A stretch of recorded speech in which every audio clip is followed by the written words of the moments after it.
ഇപ്പോൾ മുസ്ലിം ലീഗ് മറ്റേ നിങ്ങൾ എതിർത്തുകൊണ്ടിരുന്ന ജമായത്ത് ഇസ്ലാമിയുമായിട്ട് അവരുടെ പൊളിറ്റിക്കൽ ഓർഗനായിട്ടുള്ള വെൽഫെയർ പാർട്ടിയുമായിട്ട് നീക്കുപോക്കുണ്ടാക്കുന്നു എന്ന വാർത്തകൾ വരുന്നുണ്ട്.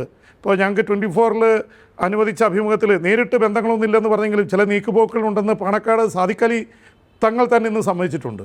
നിങ്ങൾ മനസ്സിലാക്കേണ്ട ഒരു കാര്യം, മുസ്ലിം ലീഗ് കോൺഗ്രസിൻ്റെ മുന്നണിയിലുള്ള ഒരു കാലത്തും അവർ അനാവശ്യമായ ഇടപെടൽ നടത്തുകയോ മറ്റ് സമുദായങ്ങൾക്ക് ഹിതകരമല്ലാത്ത ഒരു കാര്യവും ചെയ്തിട്ടില്ല. ഒന്ന്.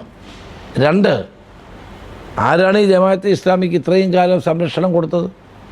അവരുമായി രാഷ്ട്രീയമായും ഏറ്റവും അടുത്ത ബന്ധം പുലർത്തിയത് CPM ആണ്. അവരുടെ വോട്ടുകൾ വാങ്ങിച്ചിട്ടുള്ളവരാണ്, അവരെ സഹായിച്ചിട്ടുള്ളവരാണ്. അല്ല, SDPIയെയും അതോടൊപ്പം തന്നെ വെൽഫെയർ പാർട്ടിയെയും കൂടെ നിർത്താൻ ശ്രമിച്ചിട്ടുള്ളത് CPM ആണ്.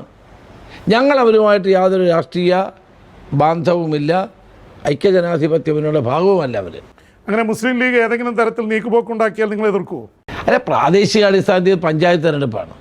പഞ്ചായത്ത് തെരഞ്ഞെടുപ്പിൽ ചില വ്യക്തികളുമായിട്ട് സംഘടനകളുമായിട്ടൊക്കെ നീക്കുപോക്കൊക്കെ വരാൻ, അത് ഇതുമാത്രമല്ല, സാധാരണഗതി ഉണ്ടാകാറുള്ളതാണ്. ഇപ്പോൾ നിങ്ങൾ ജമായത്ത് ഇസ്ലാമിയുടേത് പറഞ്ഞു. PDPയുടെ അബ്ദുൽ നാസർ മദനിയുമായിട്ട് പിണറായി വിജയൻ വേദി പങ്കിട്ടതിൻ്റെ പേരിൽ ഭൂരിപക്ഷ വോട്ടുകൾ CPMന് കേരളത്തിൽ നഷ്ടപ്പെട്ടു എന്നുള്ളത് UDFന് അറിയാമല്ലോ. അപ്പോൾ ആ തരത്തിലുള്ള നീക്കങ്ങൾ അദ്ദേഹം 3 മണിക്കൂർ കാത്തിരുന്നു മദനി വരാൻ വേണ്ടി.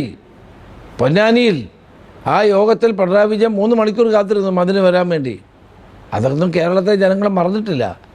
ഏറ്റവും കൂടുതൽ വർഗീയത തെരഞ്ഞെടുപ്പിൽ ആളി കത്തിക്കുന്ന CPM ആണ്. ഇത്തവണത്തെ വർഗീയത നമ്മൾ കാണാം. പക്ഷേ CPM ഇപ്പോൾ NSS, SNDP പോലുള്ള സംഘടനകളുമായിട്ട് അവർ സംഗമം നടത്തി.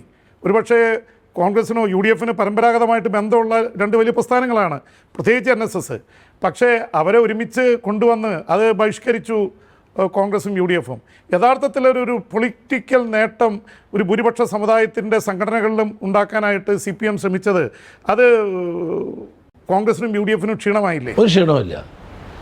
അത് ഇഷ്ടപ്പെടാത്ത സാക്ഷാൽ അയ്യപ്പനാണ്. അതുകൊണ്ടാണ് അപ്പം തന്നെ അയ്യപ്പൻ തന്നെ തിരിച്ചടി കൊടുത്തത്, ഇപ്പം കൊടുത്തുകൊണ്ടിരിക്കുന്നത്. ഒന്ന് അവിടെയാണ് നമ്മൾ ഒരു കാര്യം മനസ്സിലാക്കേണ്ടത്. എല്ലാ തെരഞ്ഞെടുപ്പുകളിലും CPM വർഗീയത ആണ് ആളി കത്തിക്കാറുള്ളത്. സദാം ഹുസൈനെ തൂക്കിലിട്ടപ്പോൾ അതിൻ്റെ പേരിൽ ജില്ലാ പഞ്ചായത്ത് ജയിച്ച ആളുകളുണ്ട്. ഇപ്പം ജെയിംസ് പറഞ്ഞാൽ കറക്റ്റാണ്.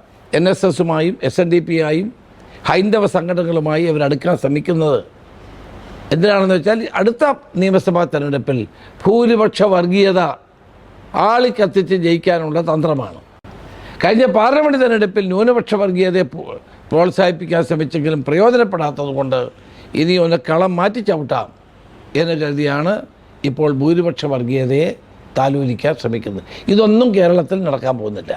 ലോകത്തെവിടെയായാലും ഏത് സമയത്തും 24 വാർത്തകളും ഓഗ്മെന്റഡ് റിയാലിറ്റി പാക്കേജുകളും എക്സ്പ്ലെയിനറുകളും വിശദമായി കാണാൻ ഞങ്ങളുടെ YouTube ചാനൽ നിങ്ങൾക്ക് സബ്സ്ക്രൈബ് ചെയ്യാം.